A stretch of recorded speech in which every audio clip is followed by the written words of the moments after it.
Hey guys, here's a quick screencast on what we did in class on our last week. I believe it was Thursday. So real quick, I'm just going to go through some things.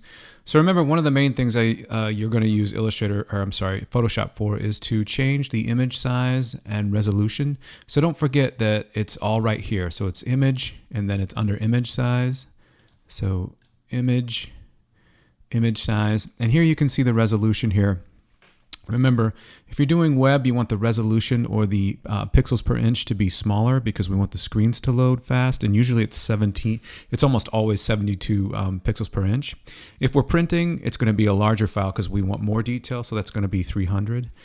You can also change your dimensions here if you want. Like I might want to make this a little smaller. Maybe I want 1,000 pixels by 563. Remember, you can also change it to inches here if you're doing something more in print and less in web. So I'm just going to hit OK there. And remember to zoom in, Command plus. So when you're color correction here is what we're looking at. And obviously before you make a change to an image, you have to know what's wrong with it.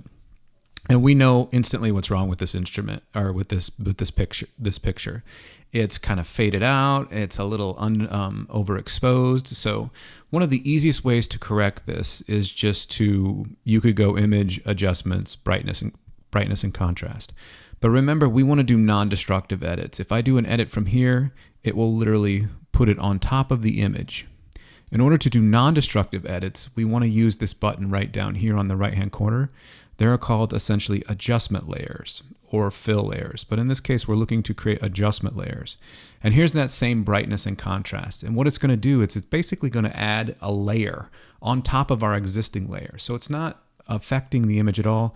This just allows us, if we're 35 edits in and we want to take one of these layers off, we can just turn it off and then there's no issue. So this image is a little overexposed, so I'm going to take some of the brightness out, maybe bring up the contrast a little to give it a little more vibrance, and boom, there we are, we're done. And you can simply just turn that off or on, and that's it. And then you just go File, Save As, and this is already a JPEG.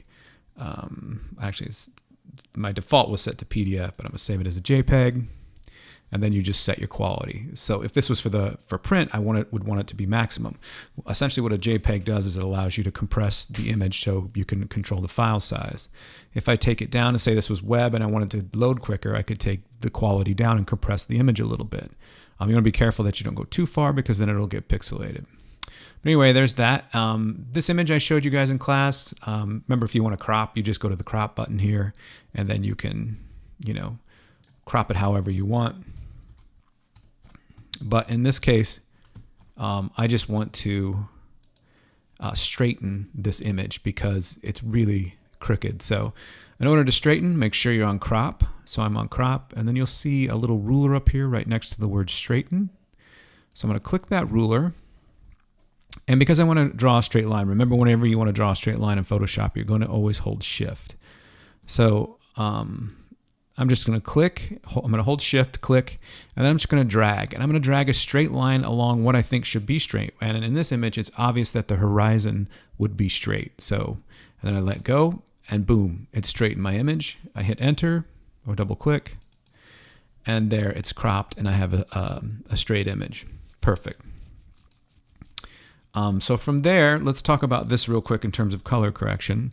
This was my friend Gary that we really did a number on in class, but essentially a little more color correction here. So we talked about going to your adjustments layer down here again, and you could go to levels, which was kind of the next level up. So brightness and contrast is your simplest, kind of quickest way to go about color correction.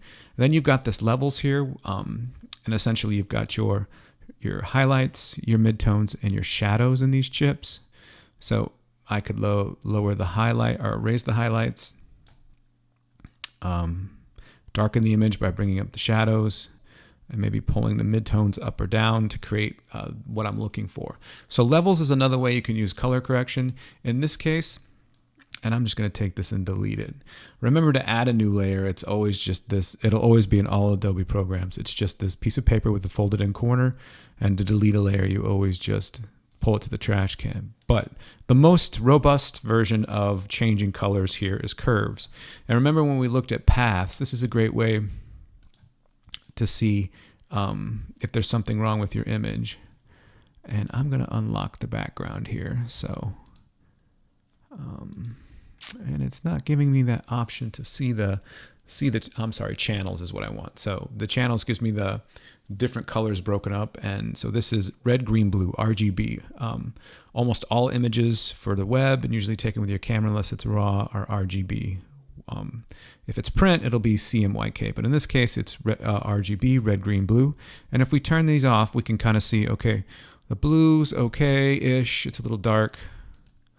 The green's not bad. And the red is where we're really seeing the image overexposed. So we can go put that adjustment layer on over here. And we're going to use curves because this image is looking pretty yellow and I want to take out that yellow. So if I go to that red, so let me just step back here. So in curves, this is the master channel. This is all of the channels together. And remember, you can put a point anywhere you want in here.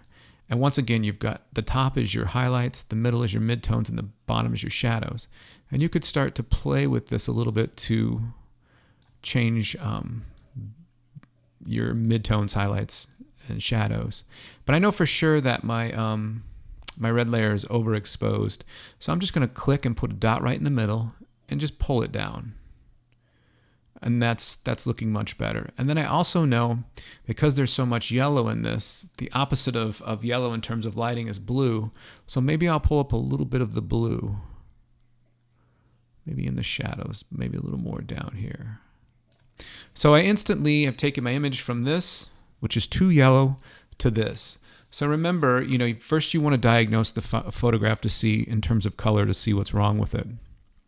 And then from there, you want to apply a non-destructive edit by using your adjustment layers here. Remember, brightness, contrast is the simplest, quickest way to go about it. Levels is the next level up, and curves is your most robust. Also, don't forget that even though I've changed the red and blue channel here, if I go back to RGB, you can see here's the red and the blue that I've changed, but I can still, with my white, affect my master if I want to play around with that a little bit, just to work on the color a little more. So essentially that's a kind of a quick introduction to maybe doing some image resizing, thinking about your resolution, that pixels per inch, whether it's 72 or 300, and then also some quick color correction.